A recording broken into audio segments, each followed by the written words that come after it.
ભાજપના કાર્યકર્તા એટલા બધા સ્ટેજ ઉપર આવે છે, કેમ કોઈ વ્યક્તિ બોલતો નથી?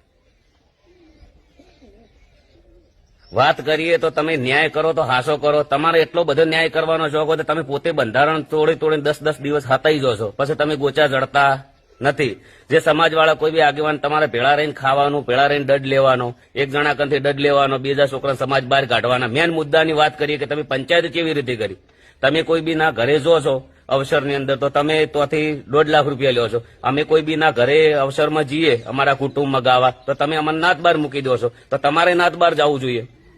દંડ તમારે કરવાનો, તોડ તમારે કરવાનો, બંધારણ તમારે તોડવાનો. સમાજને તો શું તમે એકદમ ગોડી સમજો છો? અને આવા લોકો જે ખોટો ન્યાય કરે છે ને તમે એમ કહો છો કે આ લોકો આ પરિવારને સપોર્ટ કરવો નહીં. તો હું તો દિલથી કહું છું કે ભાઈ તમે તાર ફૂલ જ્ઞાનીબેનને સપોર્ટ કરો ને મને સપોર્ટ કરતા ના. મને તો આખો સમાજ જે મને સમજે છે, મને જોડે છે ને એ લોકો બધા સપોર્ટ કરવા વાળા છે. હું મારા પરિવાર, ફેમિલી, કુટુંબ હંગાત વિડીયો બનાવું, એમાં કોઈ મારા નેગેટિવ કોમેન્ટ તો કદી આવતી નથી. સત્તાનો ઉપયોગ સદઉપયોગ કરો. કોઈના કન સત્તા એટલી બધી રી નથી. અને મારા પરિવારનું નામ શું કહું, હવે તમે નાત બાર કાઢી રહ્યા તો હજી તમે અમારો ચેડ મેલતા નથી.